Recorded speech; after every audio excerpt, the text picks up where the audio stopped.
Okay. Um, is this the PowerPoint behind me? It's going to be in a minute. Okay, no worries. I guess I'll just kind of give a disclaimer why we get this stuff together. Family, I am a mental pervert. I love to touch it. I love to feel it. I might be intimate with it a little bit, but I'm not married to it. I'm not married to any of it. What Some of exactly are we y'all, talking about? we're talking about the information at hand, Oh, or just any information. Um, just because, like, I notice if a person, I had made a post. One, somebody said autism was part of God's plan, and now one out of every 20 babies is autistic. What the hell is God's plan? This girl replies to me, and she's vehement and passionate about her reply, and I can tell. And I say to her, I assume you have an autistic child. She says, yeah. So now she's married to autism. When I cover autism, whether I have an autistic child or not, which I don't, but even if I did, I'm not going to die on this hill. I'm not married, and for the rest of my life, I'm going to study autism. If I talk about Jesus, I'm not married to it. It's interesting. I might go in deep a little bit, fold her ass in half all night, but I'm not married to the topic. Some of y'all out here reading the Bible, you've been reading since you was 7. When you gonna finish that book, family? That's my question. mm. I'm not married to it. Is it interesting? Absolutely. Will I cover it? Sure. Am I gonna drink the Kool-Aid and believe this and dedicate my life to it? No, this is not my life's work. I'm an information pervert. I'll touch it, I'll feel it, and we might go deep. But tomorrow I might not be interested in it at all. I'm Makes not sense. dedicated to it. And that's where I stand. I don't want anybody to, oh, this is a Christian channel and he's in love. No, it's interesting, absolutely.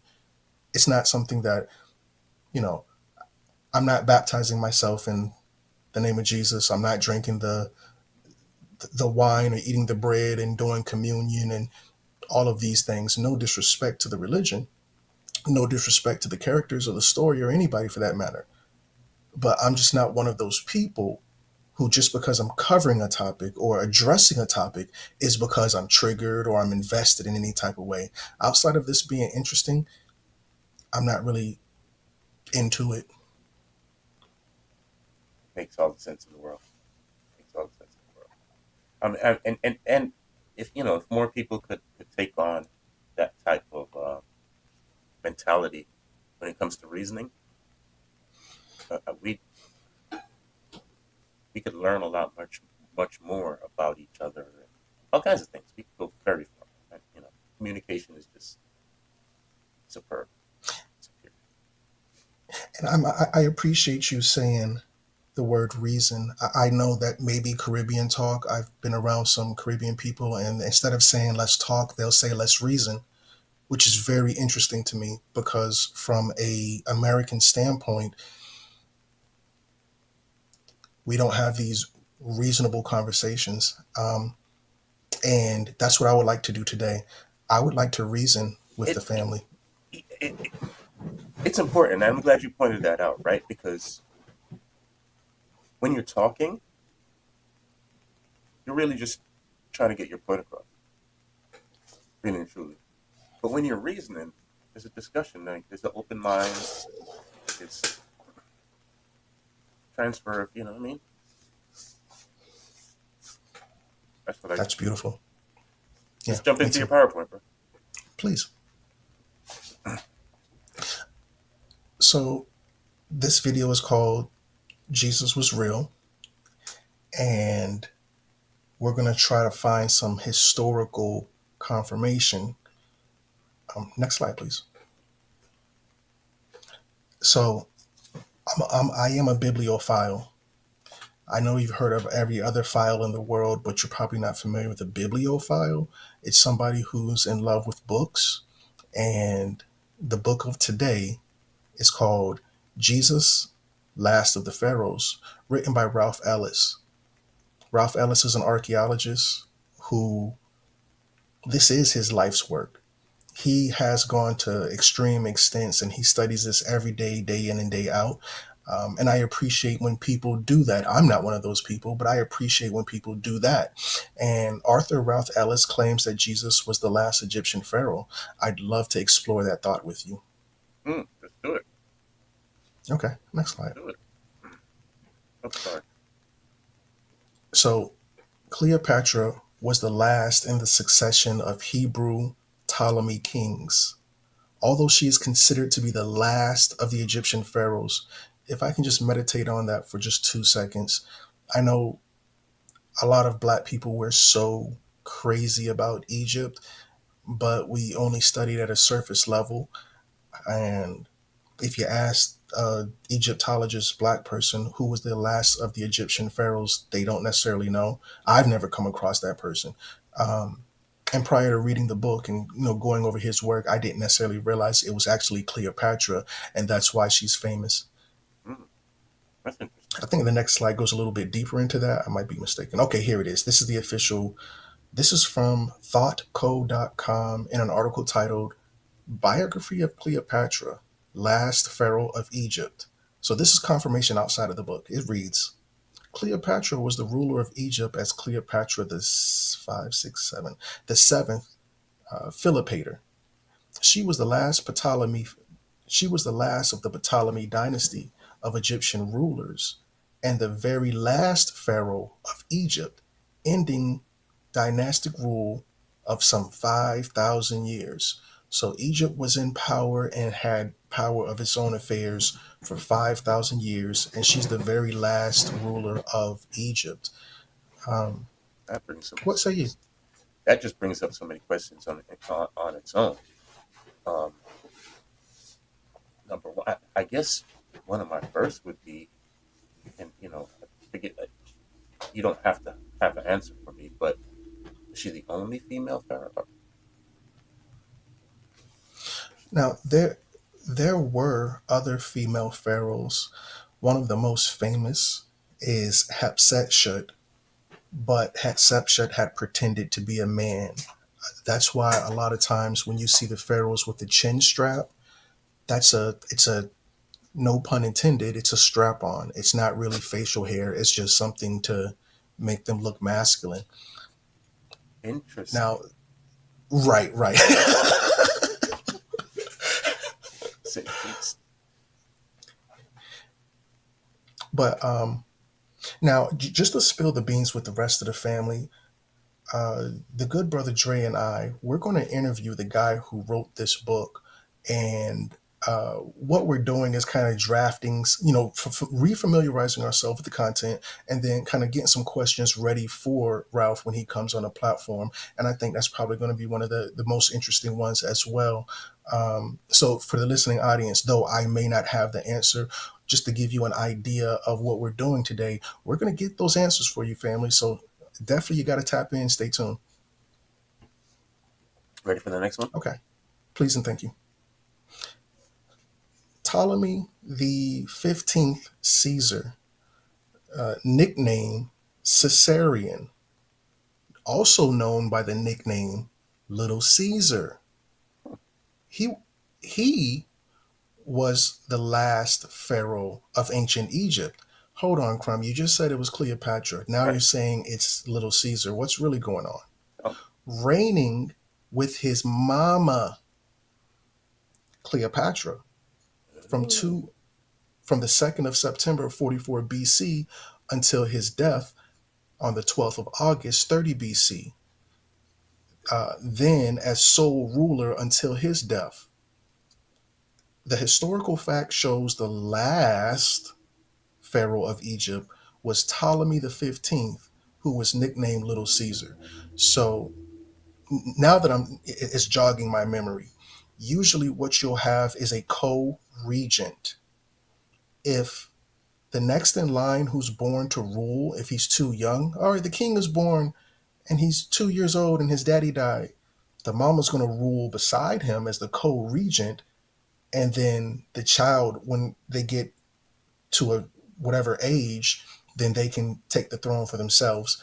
Most of the time, outside of Egypt and inside, we're going to see where that's the case. And this is of no exception. The king is born, the pharaoh's born, but he's too young to rule. So his mama is the custodian until he gets of age. And that was the story of Little Caesar. So technically, she was the last official ruler that we all know and love. But she did have a son who was supposed to be the next ruler, and he kind of made it to that point, but he kind of didn't. And we're going to explore that story. So Next next, slide, right? please. And if you have anything to add or anything, just jump on in. No, I mean, I'm I have a burning question, but it really I don't think it has any. Well, it might.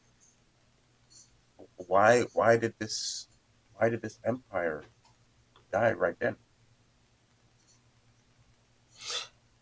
Because there was another faction who was jockeying for power. That was known as the Great Roman Republic, led by Julius Caesar. So once this ruler fell, that country was acquisitioned by Rome. Rome's like, all right, you're no longer independent. You're now a Roman annex or a Roman state, Okay, kind of like America did with Puerto Rico, or like they're maybe about to like do, America did. like they're about to do with Greenland. Ooh, brother, are you familiar with the story of Hawaii? No, no, I'm not. Ho- Like, Hawaii, they had a a queen. They were ruled by a black woman, and she was a queen. And then Americans, which were just basically colonizers, they came over, they dethroned the queen, and they just made Hawaii the 50th state or something like that. And to this day, a lot of Hawaiians don't like Americans or whatever like that because they know their history intimately, and instead of amalgamating with society, the whole integration bit, they decided to kind of live on the beach. So if you ever go to Hawaii, you're going to see a large population of so-called beach bums, which is just the native Hawaiians who refuse to integrate into the dominant colonial society. mhm. Okay, okay. And that was I kind of didn't what know happened about with that. Egypt. That's kind of what happened with Egypt. They were absorbed by the dominant power. All right, which was wrong. Right, correct, yes, sir.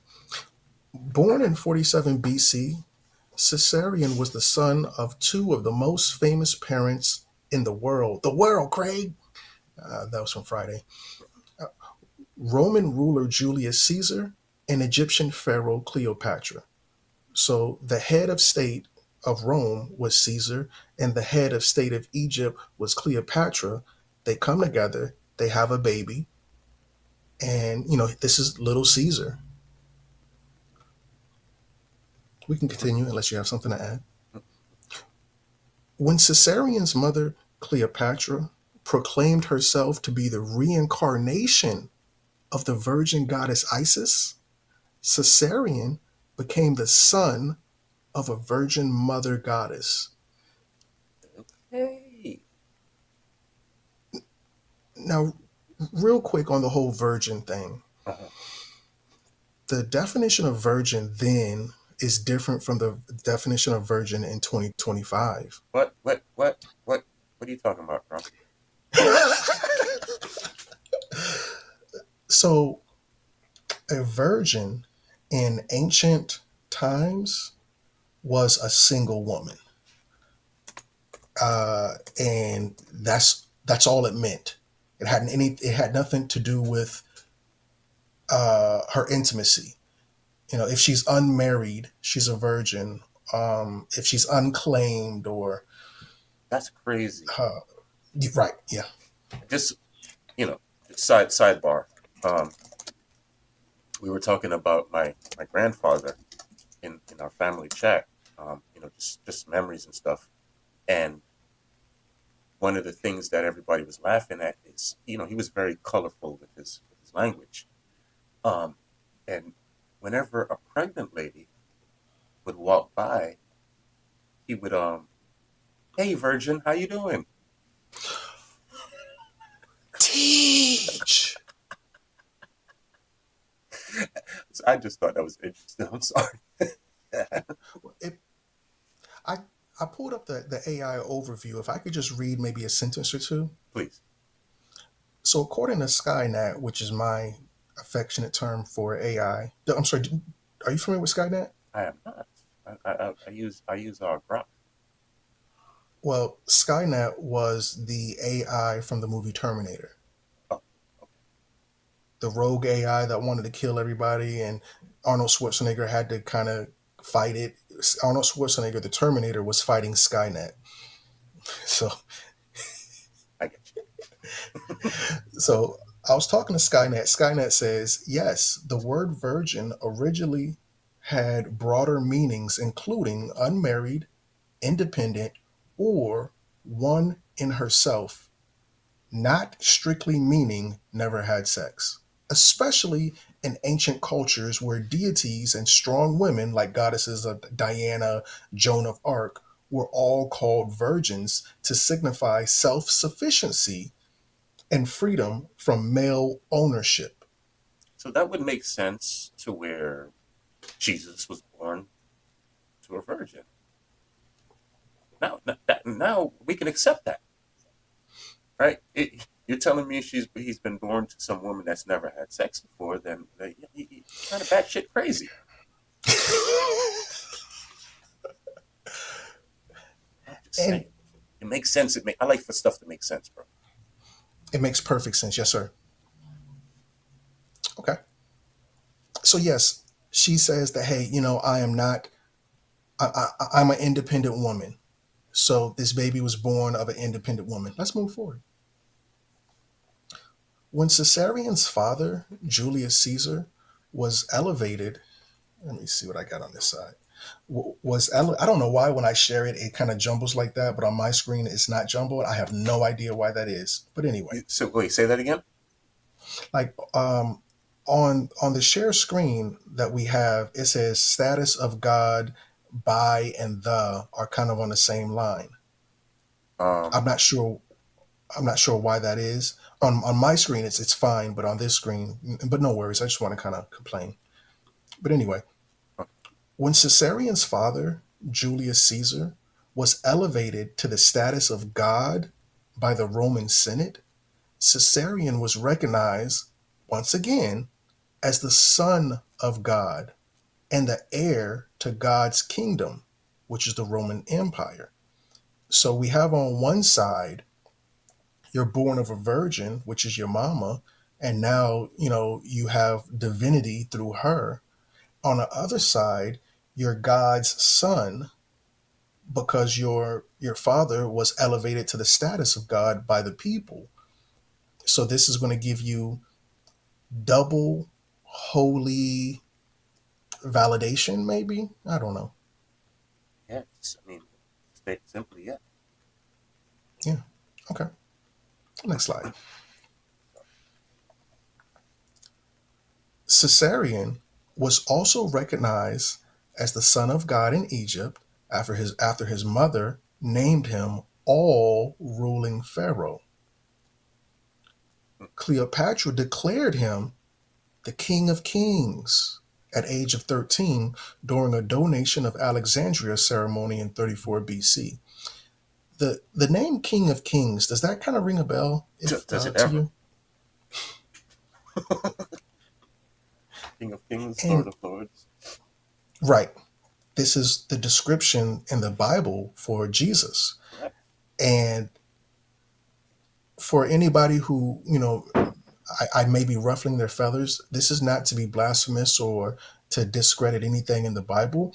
What we're doing is just looking at an archaeologist who has brought real life accounts with dates. There are no dates in the Bible, with real life accounts, and kind of paralleled them with these biblical narratives to see if we can find some type of connection. And I think it was just exactly what you were saying earlier. If you try to get me with the whole belief born of a virgin, it kind of gets a little weird. But if we can make this thing make sense, and again, if we can reason, then I may be more apt to, you know, hear you out versus you just got to believe. Right, right. Like, and that word belief. Oh my gosh, I'm trying to take that out of my vocabulary. It's not. It's not easy. It's not easy. There's a lot that you know we depend on that word, that belief. We depend on belief for a lot of things as humans, and it really is an ugly word. Mm. It's an ugly, ugly word. Like it makes you move weird. Go ahead. Yeah, I think no, I think it's definitely a crippling word where it gives us an excuse not to know, not Mm. to look. Yes, yes, yes. 100%. That's a better way to sum it up. I think yours was good as well. Next slide. The face of history suddenly changed when his father, Julius Caesar, was stabbed in the back or stabbed to death by his most trusted men. Octavian, the adopted son of Julius Caesar, swiftly seized power as the new Roman emperor. So you have a son and you have an adopted son. Now both are going to jockey or volley for power. I'm the king. That's my daddy. Oh, that's my daddy. So we're going to see where there's an issue with who's going to be the king. Is it going to be your blood son, or is it going to be your adopted son? Now remember, the blood son, he's a kid, but Octavian, the adopted son, he's a grown man, which technically puts him uh, puts him in line to be the next ruler. Um, this is not perfect analogy, but did you see the movie Lion King? Yeah, After Musafa dies, Simba is supposed to be king, right. but Musafa has a brother who's already an adult. Right. His name is Scar. Scar is like, I'm the king, not Simba. That's right. Simba's not. He's not mature enough. Bingo. And in the spirit of Steve Harvey, this is a family feud.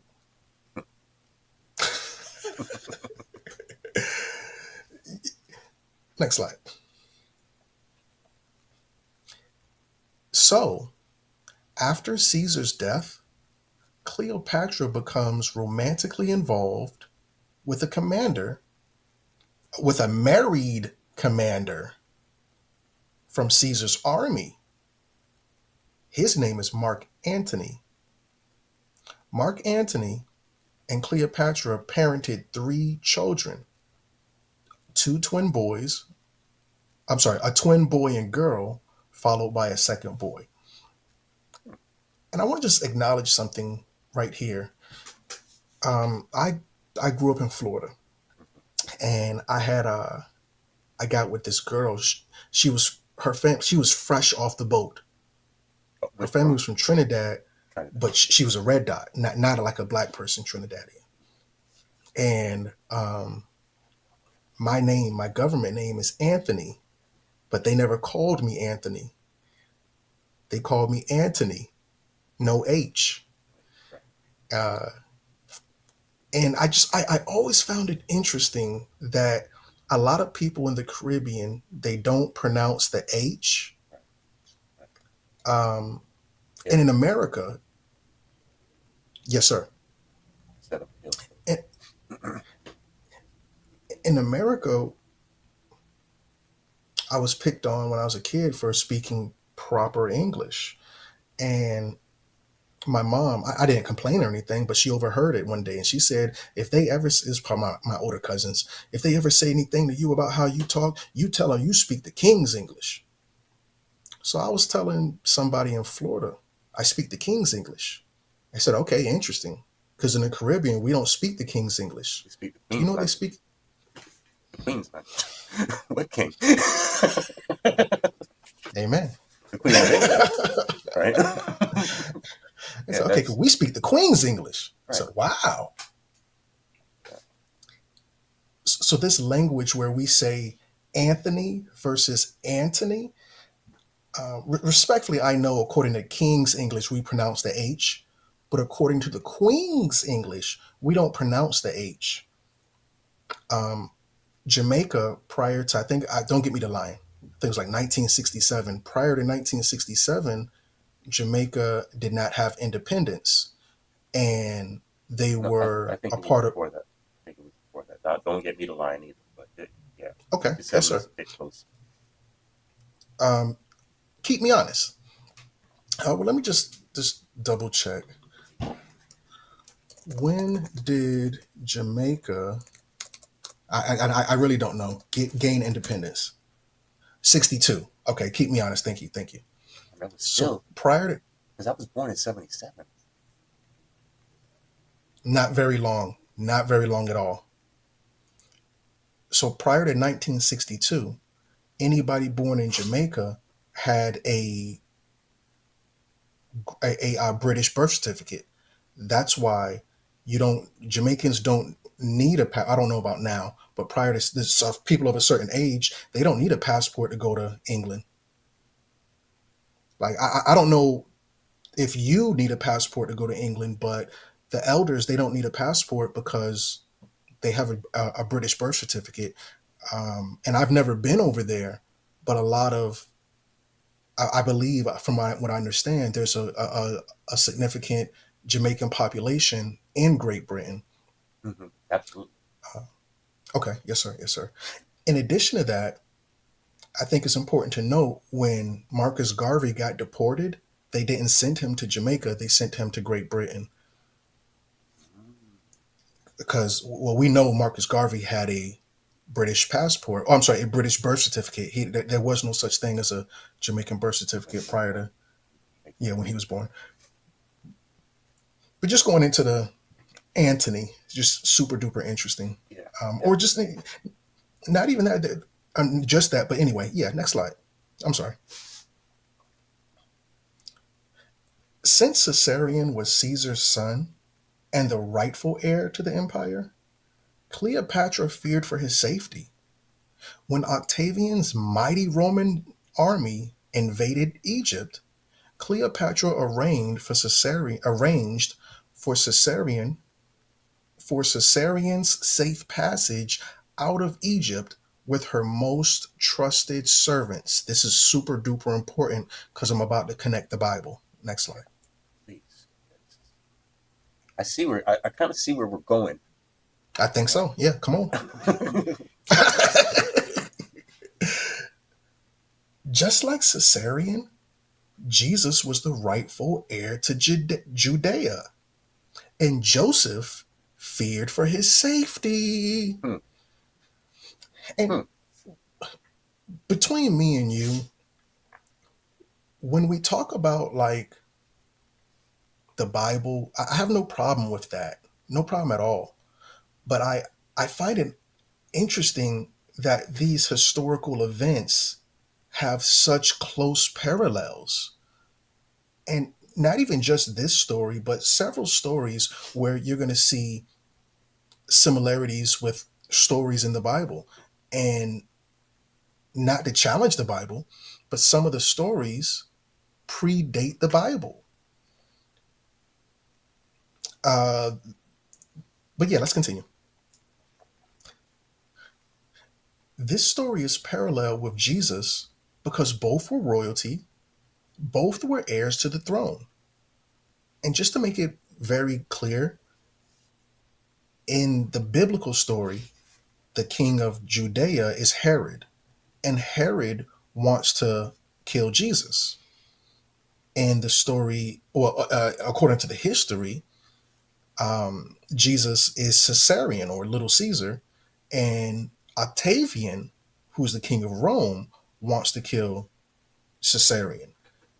So Caesarion is Jesus, Octavian is Herod. This is the parallel. Mm. So this is Wikipedia, and the only reason I use Wikipedia, people don't use Wikipedia. It's not a good source. Wikipedia is a elementary source. Yeah, if we want to go to college, we're going to get into these bigger sources. But I like to keep it simple, and I say we just stick with the one plus one. So, according to Wikipedia, Jesus, King of the Jews. In the New Testament, Jesus is referred to as the King of the Jews. Because remember, Herod is the King of the Jews, just like old boy is the King of the Romans, both at the beginning of his life and at the end. Oh, Crumb, Jesus was a carpenter. He was a sheep herder. Eh, when I googled Jesus, they said he was the king. Oh, Crumb, this whole thing with Cleopatra, you're reaching. Well, fine. Ralph Ellis may be off the deep end, but what about when Wikipedia says it? Wikipedia said Jesus was a king, not a peasant. Right. I don't know. What do King you of say, brother? Kings, but He was the king.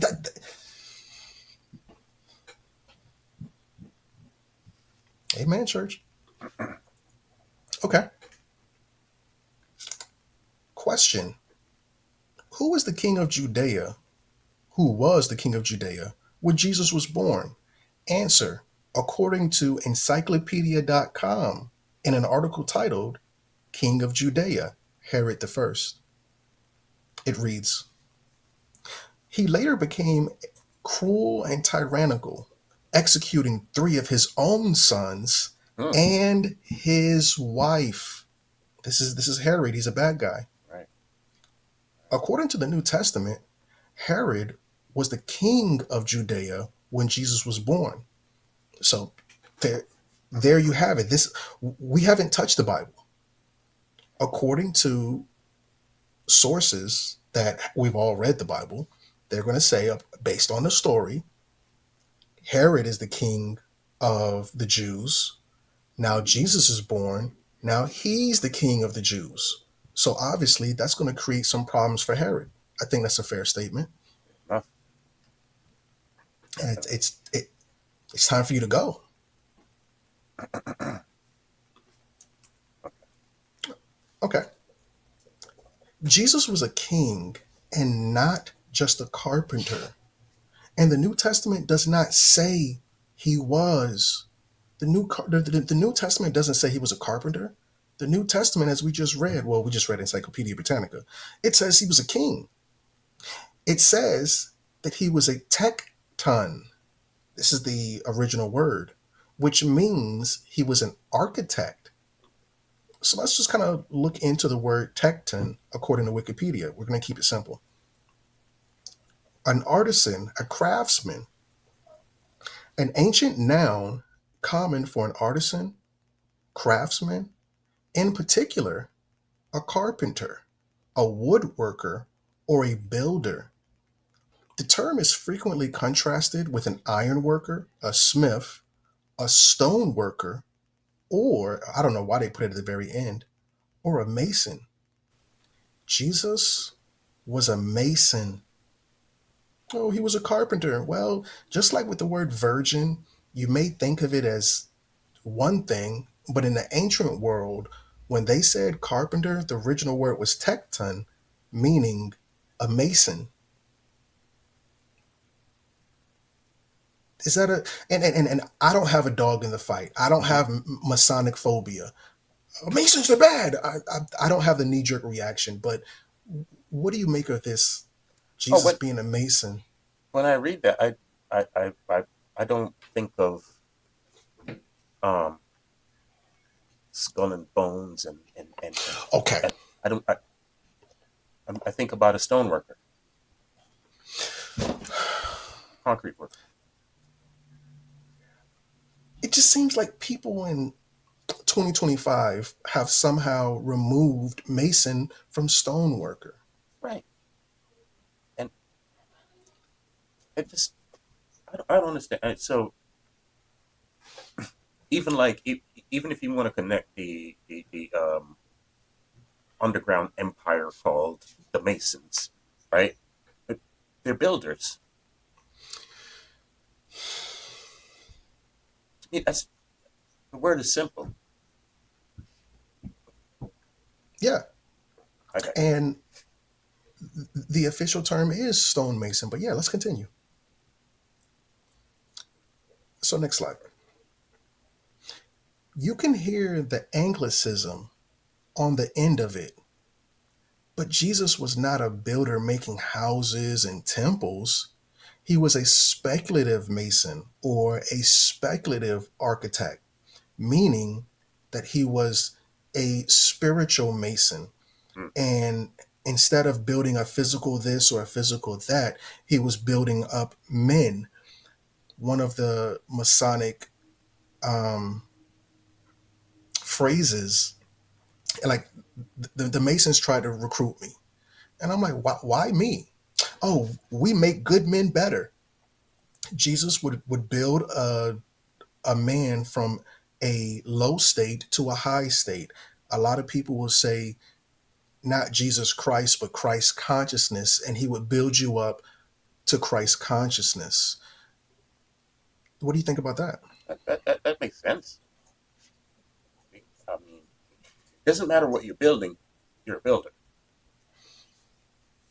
right? Yeah, big facts. And I think a lot of times, because remember, Jesus spoke in parables. So I think the Bible is teaching us to a small degree, maybe not to take the teachings as literal as they present themselves. This is a metaphor, if you will, when we say uh, plant the seed. We're not talking about planting a seed like a physical seed. We're talking about putting an idea in someone's mind. So when we plant seeds, we're not saying that we're farmers, or maybe we are, but not literally. Okay, next slide. Masonry is also known as craft masonry. Now, the word craft, it alludes to witchcraft, which is a form of magic. And to the right here, you're going to see the lectures of the 3 degrees of craft masonry. They don't call it regular masonry. It's actually called craft masonry. Hmm, Next slide. interesting. The great or grand architect of the universe, because we're dealing with masonry and building stuff. Mm-hmm. The grand architect of the universe is a conception of God discussed by many Christian theologians. As a designation, it is used within Freemasonry. It is also a Rosicrucian concept of God. The whole grand architect of the universe, when we're talking about that, that's a particular part of Freemasonry from the Rosicrucians or the the fellows of the Rosy Cross. Anyway, geometry and astronomy were linked directly to the divine for most medieval scholars and for many Christian scientists today. Since they believe that God created the universe after geometric and harmonic principles, to seek these principles is therefore to seek and worship God. Let's talk about that a little bit. Brother, have you ever heard of the Fibonacci sequence? Yes. Does it seem like there's a certain mathematical equation that life follows, like with the seashell and different But not things? seem like it's it's been proven through the, like you said, Yeah. Fibonacci. Say it again. Fibonacci sequence. Yes, sir. I wish I could honestly like focus enough on it so I could get rich off of the stock market. Just be rich. Well, you have a point, and I'm reaching here. I'm not teaching. I'm reaching. Maybe with the natural world being based off a mathematical equation, that's how the internet is based off what? What what controls what you see on the internet? What do we call it? What controls what you see on the It starts with an owl. oh, the algorithms. The algorithm. We understand the algorithm controls the virtual internet world Right, the right. same way a mathematical equation controls the world we live in. Or maybe not, maybe controls the wrong word. It dictates a lot of how things operate. But here's the question Um, though: Please. was the math here before, or was the world here before? Mm, Which is following which is really the question. which is a great question. What came first, the egg or the chicken or the egg? Um, and I think that's a great one to pin and to challenge Ralph with when he comes, just to get his perspective on that. Makes sense. But yeah, I do understand that geometry and harmonics and blah blah blah. So yeah, no, I'm sorry. Please continue. Cleopatra, the 567, the seventh, was identified with the Egyptian goddess Isis, who is equated with Aphrodite and Venus. During her sojourn in Rome, Caesar dedicated a golden statue of the queen in the Temple of Venus. And this is according to ars.org in an article titled Cleopatra the Great, the Last Power of the Ptolemaic Dynasty. So we're going to see also here at the bottom, it says Isis, goddess of magic. I'm sorry, let's go to us. So yeah, we're going to see where they've deified her and made her a god, or I'm sorry, excuse me, a goddess. And this is going to have direct implications on any of her children to make them deified as well. Uh, so far, what say ye? Just I'm finding all this interesting, um, and I'm just eager to go more. Yeah, absolutely. Because you and me for a little bit longer. So we already saw where Jesus is a tecton, he's a mason, but he's practicing craft magic. And in the Bible, and again, it's not to offend anybody, a lot of people said that he wasn't doing miracles. A lot of people say he was practicing magic. The whole water to wine, walking on water, this and this and that, blah, blah, blah. The Well, stories that's of the Bible. Please. magic miracles, kind of one and the same, aren't they? So now, not only according to the Bible, some people say you're doing magic or miracles, one and the same, but now your mother, according to history, if you believe that, your mother is the goddess of magic. I'll let the family decide for themselves. So let's continue.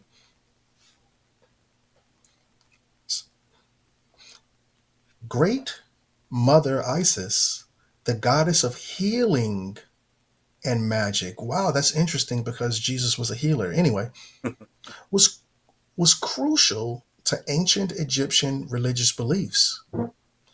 She is known today by her Greek name, Isis. However, the ancient Egyptians called her Aset.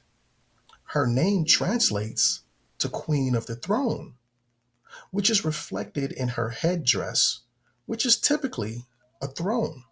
This is according to egyptianmuseum.org. This is not blackpower.com or we're questioning the validity of Jesus.org. This is just a regular site.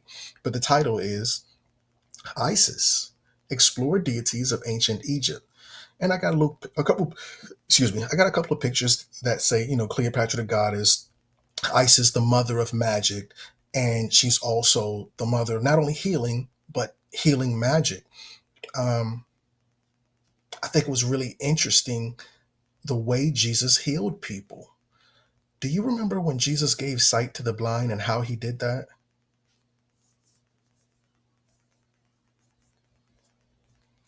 You're still muted. Mike was off for a minute. But didn't he lay his hands over his eyes? Isn't that how he did it? Yeah.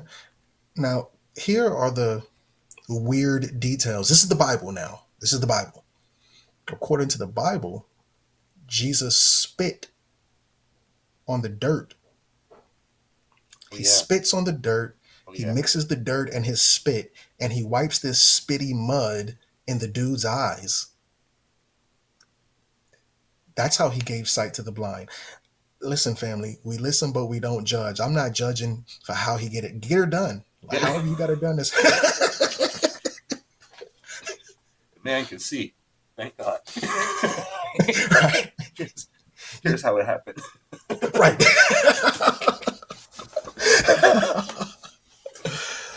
We listen, but we don't judge. I know he was But happy about that spit, that dirt. right, right. But just looking into the magic aspect of it, it does seem a little bit magical. Well, I'm sorry, maybe not magical, but it seems a little bit less miracle-y. I'm sure that's not a word. And it seems a little bit more mystic. Let's say mystic. Maybe that's more respectful. I like this thing. Okay, let's move on. This magical connection further cements Jesus' royal bloodline as he was visited by three magi. Magi. Let, let, What's up, magi? yeah,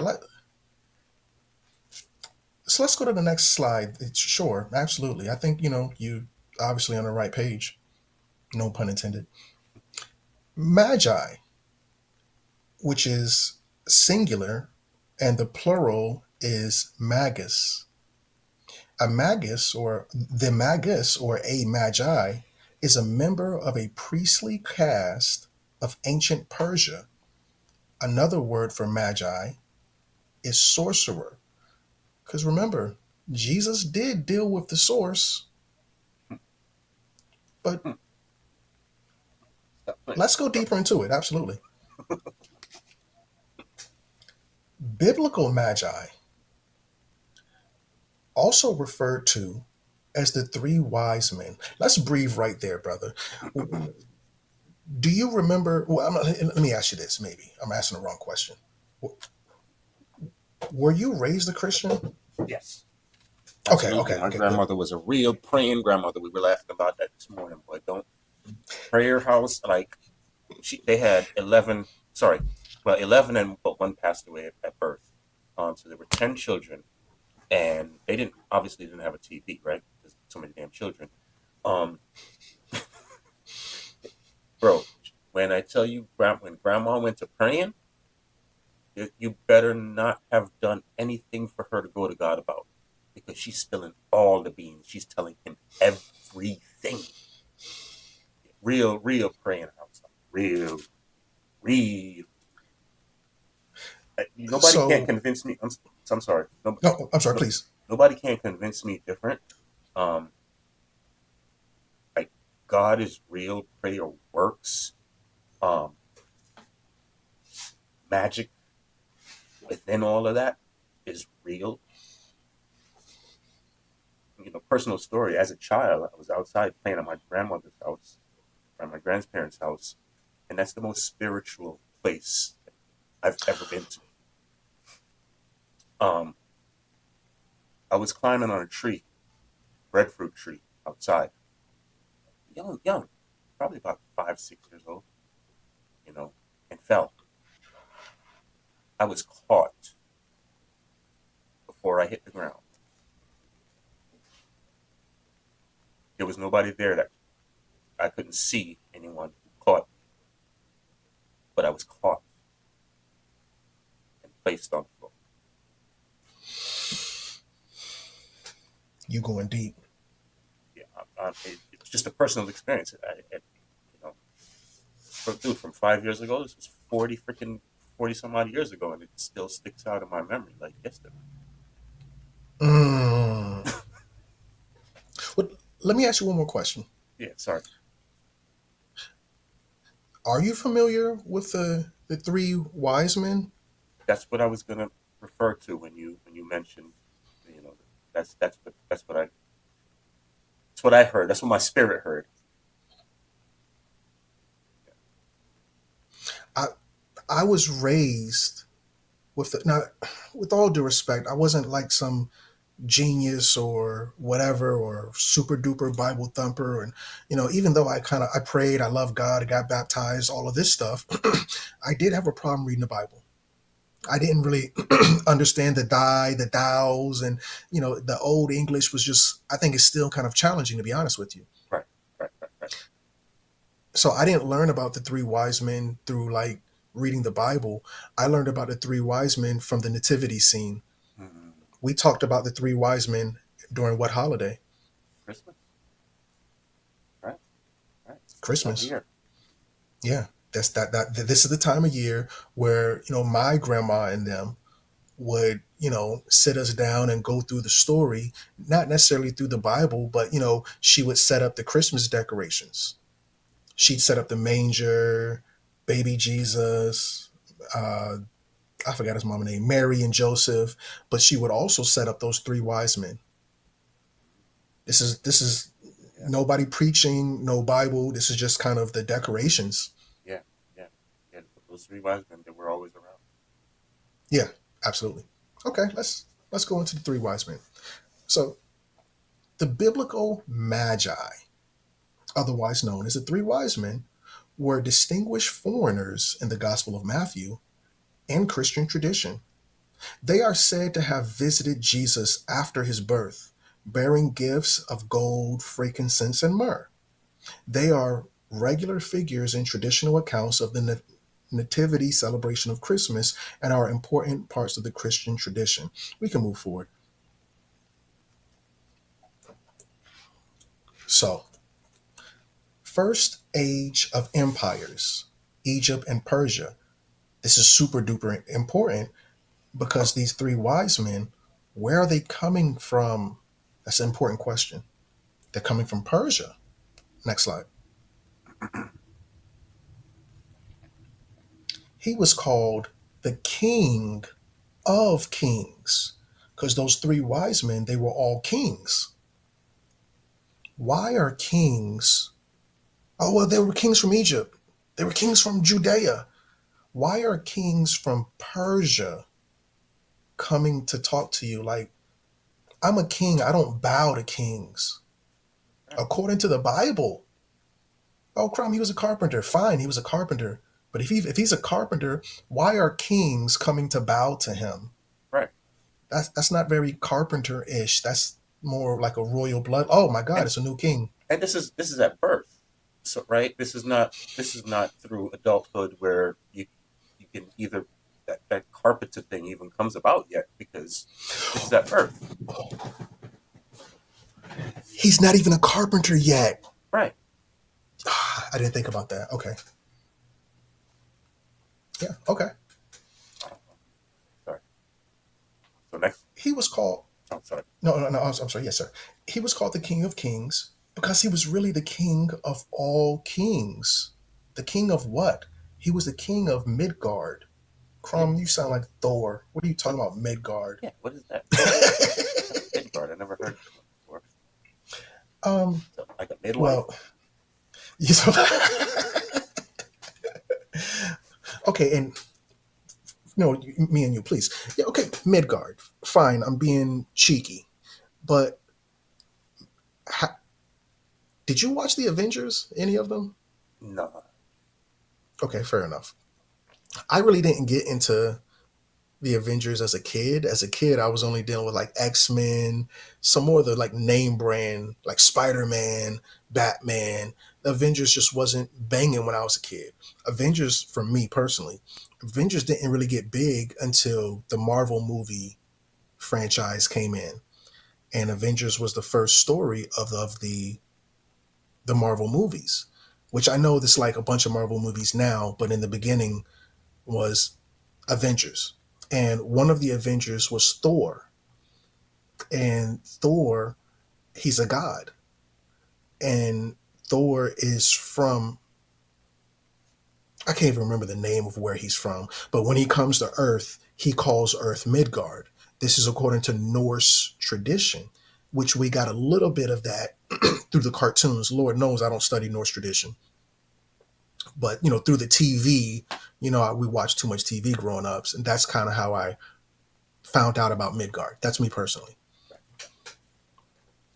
So this is according to msmcgill.canada. It says the term Mediterranean derives from the Latin Mediterraneus, meaning inland, Medius, meaning middle, terra, meaning land or earth. In Greek, Mesiogeos. The Mediterranean Sea has been known by a number of alternative names through human history. Mediterranean Sea, I'm sure you're familiar with that, right? Yeah.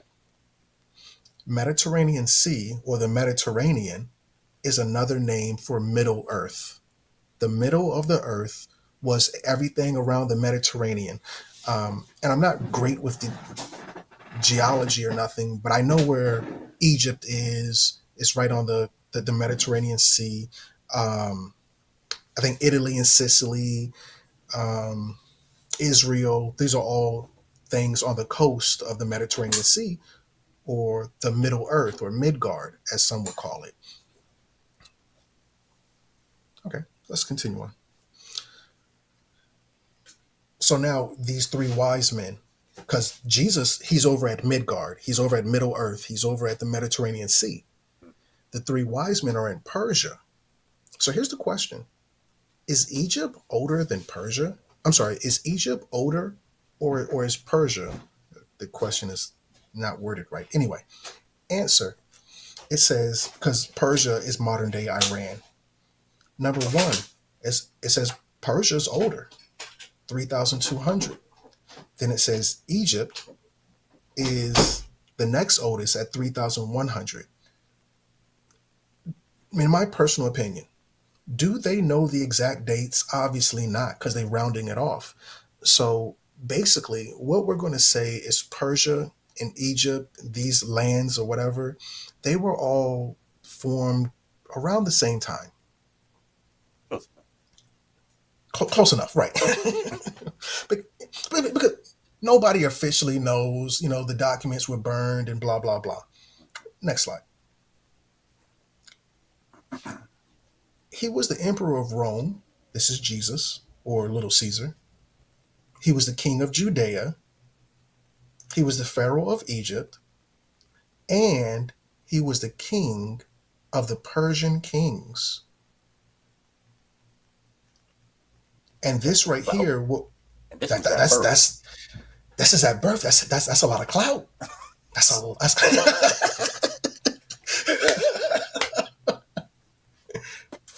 yeah. And again, saying King of Kings is one thing, but to go down the list like you and I are doing now, instead of just being a cute title, we can kind of like, oh shit, he was like an emperor almost, Right. because Right. he ruled several kingdoms. Right. Right. And Now, now it's making sense. That's it's making sense. That's that's the most beautiful thing about what we got going on. Right? Making sense out of a lot of things that we grew up with. That it's just like, okay, well, believe this and believe that, but this now it makes sense. It just makes sense. I'm sorry. no. I'm 100% with you. And if I can go back to the title of this video, Jesus was real. And I gave my little caveat, my warning in the beginning. Hey guys, we're not drinking the Kool-Aid. We're not asking anybody to get baptized. We're not saying do communion. We're just going over the archaeological evidence that parallels with the Bible. And a good teacher doesn't tell you what to see. They can only show you where to look. So for the listening audience, and for those who are going to catch this later, you be the judge. That's all we're saying. I think that's fair. Fair enough. Yeah. Okay. Fair enough. So this map that we're looking at, if we look in the top right corner, it says Medio Persian Empire. This, at one point in time, was the Persian Empire, which encompasses all the kingdoms that Jesus ruled. And if the Persians ruled, the three kings of Persia came to pay homage and to say, "This is your empire, newborn. I know, hey, listen, well, I know you're a newborn. This is day one, Merry Christmas, whatever. But all of this is yours. And it's not because you said it. So now, this is you and me. You can't even talk yet because you damn sure didn't say it.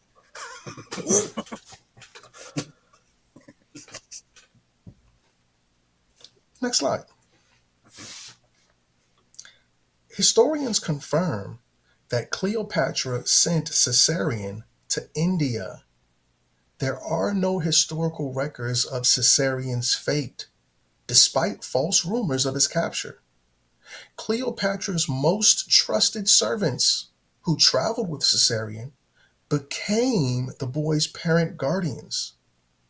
But who exactly were these parent guardians that she entrusted her son to? Right. Were their names Mary and Joseph by any chance?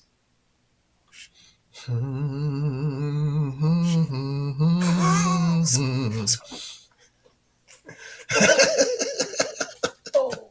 shit.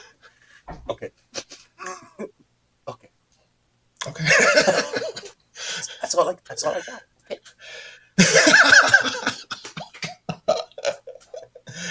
Things that make you go, Hmm. hmm. Hmm. So,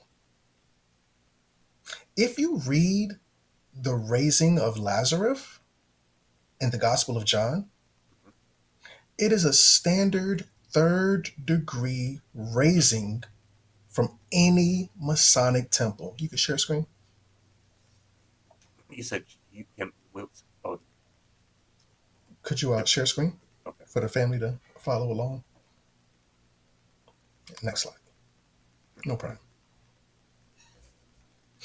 If you read the raising of Lazarus in the Gospel of John, quiet as kept, it's a standard third degree raising from any Masonic temple. Remember, most of your Masons are Christians, and it's a Christian organization. And we've already said Jesus, well, tekton, which is carpenter, is really the original word, well, the current word for the original word Mason. So can we, now, okay, and according to Masonry, they make good men better. And Masons, and this is no disrespect to Masons family, I am a clandestine Mason, meaning I'm an unofficial Mason. No one has deemed me a Mason. I'm a Mason in my mind. In my mind, he'll all. There was a song called "In My Mind" about. Did you hear that song "In My Mind"? I can't. Can't. It was this girl. It was a super weird song, but I'm not gonna lie, I did like it. Um, in my mind, I'll always be your girl. In my mind, Heather Heather Headley. Oh, I didn't know her name was Headley. Let me see if you can. Let me see if you can pick this up in the mic. I'm gonna put it on speaker. Essential.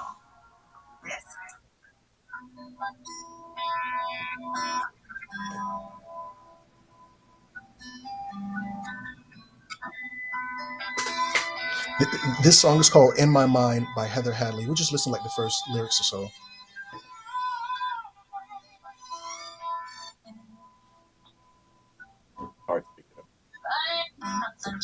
Oh, you said it's hard to hear. Yeah.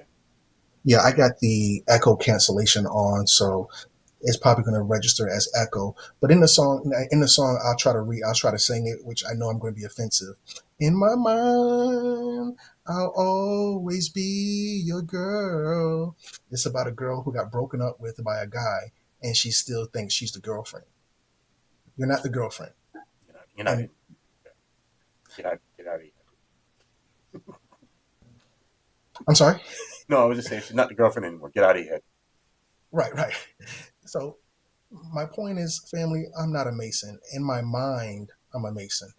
Uh, but I don't pay any dues. I haven't went through any rituals. I don't know the handshakes. I've never even been in Masonic Lodge. At any rate, according to the Masons, from what I've heard, um, they raise you from the dead. If you go into the Masonic Lodge and become a Mason, the Masons are going to do a ritual where they raise you from the dead. You're going to be in a coffin. You're going to have to admit that you're dead or some weird ritual, and then they're going to raise you up, and now you're a Mason. Wow. So this is the same thing that happened with Lazarus. Lazarus, he he got raised up. If you join the Masonic Lodge, they're going to say that they raised you. That was the only point I wanted to make. Please forgive me for making it long winded. All right. All right. All right. So Okay, next slide. please and thank you. Not only was Jesus a Mason, but he was also royal. But he was also royal, and we have evidence of this because King Herod feared him. King Herod would not fear a carpenter, of course not, but he would fear a prince who had arrived in his realm, especially if he had better credentials, of course, than he did. Um, who was also hailed as the king of the Jews. So if you go into any church or cathedral pretty much around Europe, you're going to see an image of Jesus sitting on a cross. On top of him, you'll see a little sign saying Nazarani Rex. Now, the word Nazarani is the word where the word Nazi comes from. Nazarani Rex. This is Jesus the Nazarene, Jesus the Nazi, Jesus the Nazarene and King of the Jews. You can't have it both ways. You can't say that this guy was a carpenter and then in every church you put up a sign saying the guy was the King of the Jews. So he was royal. He was a king. Next slide. So let's go into Jesus' bloodline. Go into the Bible a little bit. Mary, Mary, Maria, Mariamne, Mariamne, something like that. But anyway, she's the wife of Herod. It reads, Jewish princess, popular, a popular heroine in both Jewish and Christian traditions, whose marriage to the Judean king Herod the Great united his family with the deposed Hasmonean royal family, the Maccabees. Hmm. Now, I, and please let's talk about it. no. When you say Maccabees, my stepfather, he kept on always referring to the Maccabee Bible. I don't know if you ever heard about this, or if you're familiar with this. Um, just apparently some other Bible. I don't know anything about it, but um, he would always say like that's the true Bible. So, in America or the States, we don't really talk about the Maccabees. I grew up in Florida. A lot of my Caribbean brothers and sisters, they'll talk about the Maccabees in a heartbeat. But regular Black Americans born in America or the States, not so much. So we know the Bible has 66 books. What an interesting number. But anyway, the Bible has 66 books. Well, obviously, there are more than 66 holy books. One of those that's missing, or excluded rather, is the book of the Maccabees. we we know Jewish people to be disease ridden, dirty. If you look it up, one of the stereotypes about a Jewish man is that he's very effeminized.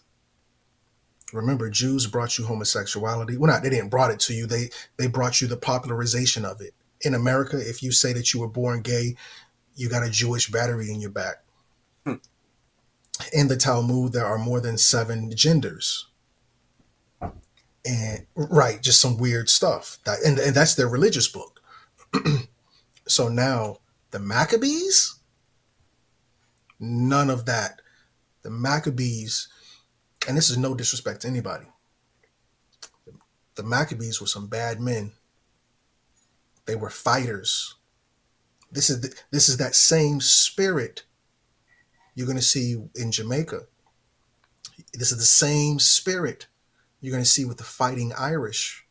Remember, when the Jamaicans fought, they fought in the Highlands. When the Irish fought, they fought in the Highlands. These were Highlanders. The Maccabees were no different. These were the black Jews who fought they ass off. And obviously it doesn't fit into the story of a peaceful people and we're the pen is mightier than the sword and peaceful protests, blah blah blah. The Maccabees weren't hearing none of that. So anyway, um, Miriam, she was the Maccabee bloodline. This is where you get the menorah, that seven candle situation. That was the Maccabees. Mm. These other Jews, I can't talk about the other Jews. Those other Jews, they talk like this, saying, "Hey guys, what's going on?" The Maccabees put some bass in your voice when you talk to me. Yeah. Yeah. So she's from the Maccabee bloodline. She's a real Jew who don't take no ish. And a lot of people are going to tell you the reason only black people talk about the Maccabees. A lot of people will tell you the Maccabees were black. You're not going to hear no white people talk about. And this is not a black or white situation. This is just from my mouth to your ears, no further. Well, we live. A lot of right.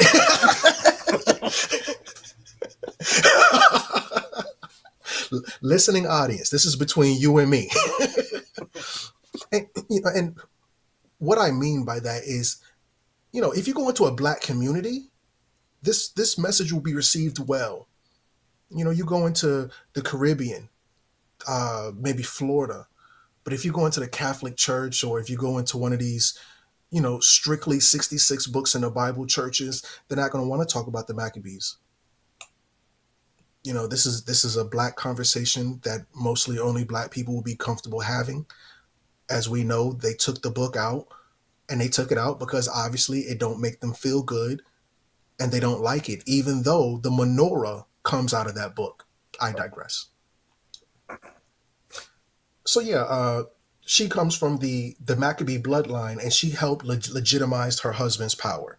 The only reason Herod has power is because he married one of those Maccabee girls. Mm. Next slide.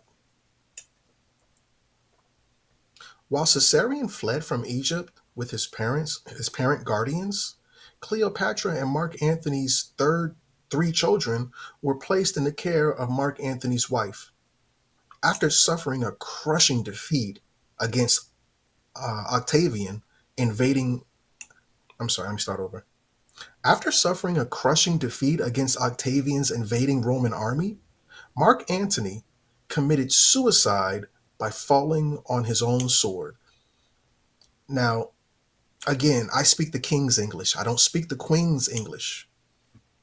I never heard the term falling on your sword. However, again, a lot of Caribbean, British, Ethiopian, a lot of those people are familiar with the term falling on your sword. Um, I just never heard that growing up. And until I started speaking, I was speaking with this one dude who was in Great Britain by way of Jamaica. He's Jamaican, but they moved over to Great Britain, and he said, "Yeah, we're talking about Haile Selassie." And he said, "Yeah, I wouldn't recommend falling on your sword." I'm like, what are you talking about, falling on your sword? It's like, oh, giving up, just quitting. Like, oh, okay, well, I never heard that. Americans don't necessarily speak like that. Um, but I must admit, our family in the Caribbean has a closer connection to the culture than in America or the States. I have to be honest with you, I'm very Americanized, and I'm, So am I. please. So am I. Very Americanized. Super Americanized. Well, For the Asian nation. you're closer to the culture than I am. Okay. Closest to Jamaican culture. which is a reflection of the original culture. The Caribbean culture is a reflection. The Caribbean family is closer to the original culture than us in America, and I I, think we've I we've had guess this so. conversation several times. Um, and I'll say this: super duper goofy. I read an article maybe 6 years ago where scientists say, "Hey, it's probably good if you take your shoes off at the door before going into the house." Yeah, for you it's laughable because you have culture. For me, as an American, I never knew about taking your shoes off at the door. We nobody in my family ever did that. I didn't experience that until I moved to Florida, and a lot of my Caribbean friends was like, you got to take your shoes off at the door. We don't wear outside shoes in the house. That it's not civilized. What say ye? Where did your family stand on that? No, that same way. Same, that very true. That's how we. That's how you grew up.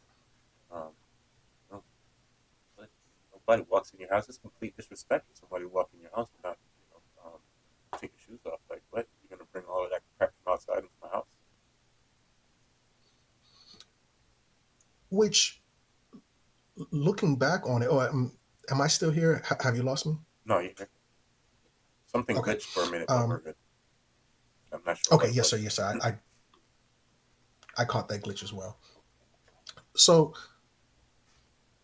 looking back, it's a no brainer. It's a very clean and practice to take your shoes off at the door. Don't track whatever's outside into the house. And I know for you, I noticed that you smiled because, but You're breaking up. Breaking up. Something's going on. You're freezing. should Something's I leave going and come on. back? Um, is it the connection? No, no. Yeah. Yeah, it looks like I'm clear now. Yeah. You're clear now. Nope. No, you good. You're good. It just came back. You're good. On my side, you're good. Okay. Okay. Well, it would seem as if not wearing shoes in the house is a no brainer. Very clean, very hygienic. It speaks to the nature of hygiene to a group of people. But in America, we had to do a whole Why is it breaking up now? You had to do a whole what? scientific. Okay. Okay. Something's going on with our connection right now. I don't understand why is it doing this.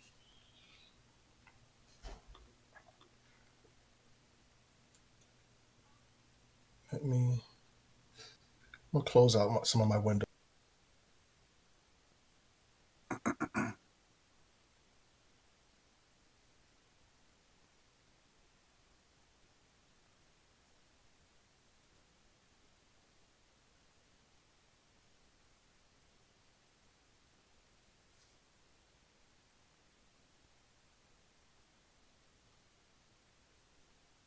Stick with his family. We're just going through, um, going through this book, this PowerPoints, just so Crump can get. He's just preparing for this for real big interviews have coming up. So just bear with us, family. Okay, looks like you're back.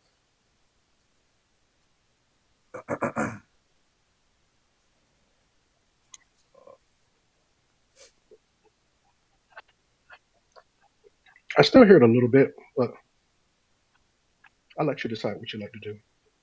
No, you're back. You're back. You're back. You're good. Actually, I'm gonna ask you for a quick break. I want to run upstairs and grab a snack myself.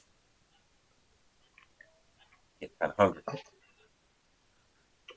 I'm sorry, you said a quick one. Oh, there we go. Looks like we're back. Oh, okay, I just want to grab a quick snack real quick. I'll be right back. Okay, yeah, take your time. Take your time.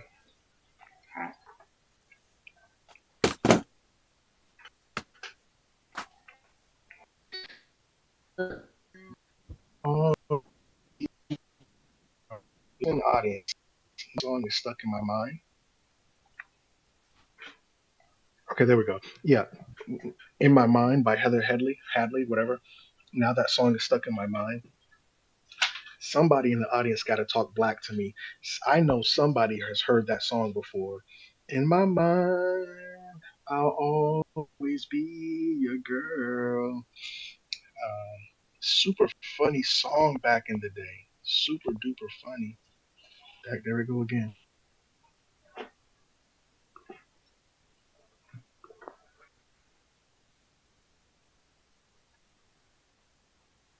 Okay, we're back. Okay. But yeah, listening audience, somebody got to talk black to me about that song. I'm not going to let it go. um, there it goes again.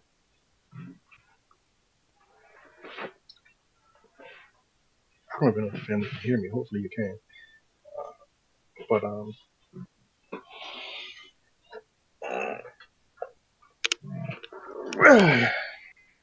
I'm over here sweating like a pervert. If anybody hasn't noticed, um, I be drinking hot tea. Um, and when the brother gets back, I want to talk about hot tea as a culture that we don't have in America, but it's very strong, not only in the Caribbean, but Great Britain, Africa, places like that. Tea time, whole situation over there.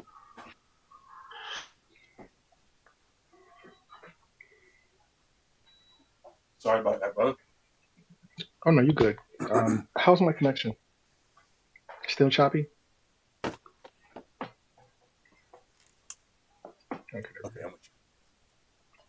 I'm with How's connection? It still sounds choppy on my side. How's it sound on your side? you. It sounds good on my side. Um,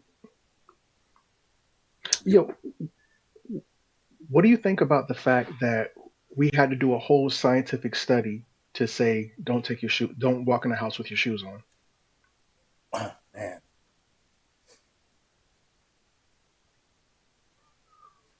it to me it speaks to the fact of controlled controlled civilization. Um, and I'm trying to figure like the way to put it right. It's almost like okay, take this good civilization, teach them how to think, teach them how to move, teach them how to walk the talk. But then we forgot to teach them how to keep the germs from outside. Make sense? Okay. And I would like to say at this point in my life, it should be common sense, but it speaks to the how strong and pure the culture is in some parts of the world and how weak it is in others. Do we need a scientific study for this? In hindsight, I would say no, but apparently in America you do. Interesting. Let's and also another aspect of how Americans lack the culture that we're going to see in other parts of the world. Africa, great. We're breaking up I can hear it. again. Yeah, the connections definitely choppy. I I closed the windows and I reset everything, but I can still hear the choppiness.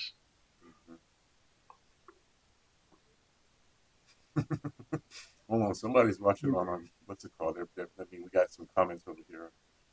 Um, Let's take some comments. Actually, this is definitely a Jamaican. Um, she says, "No shoes on my feet at all unless I'm coming to America." Of course, America is with the KKK. Um, and then it said, "Please take down that Caucasoid." When we had up the picture of Jesus. Fair enough. um,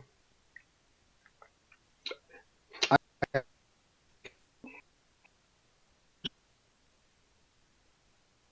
didn't hear anything you said because it was chopped.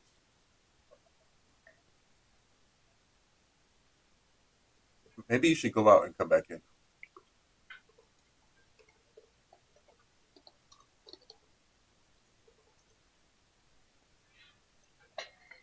yeah, I was saying I can hear the choppy connection.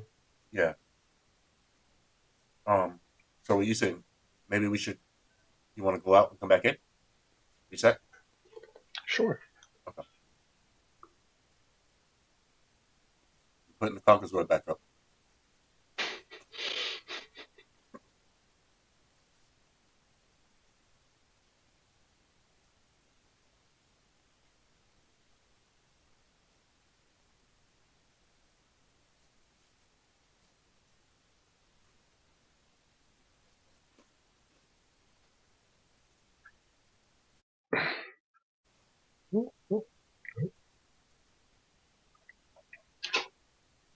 I still hear it. Good on my side.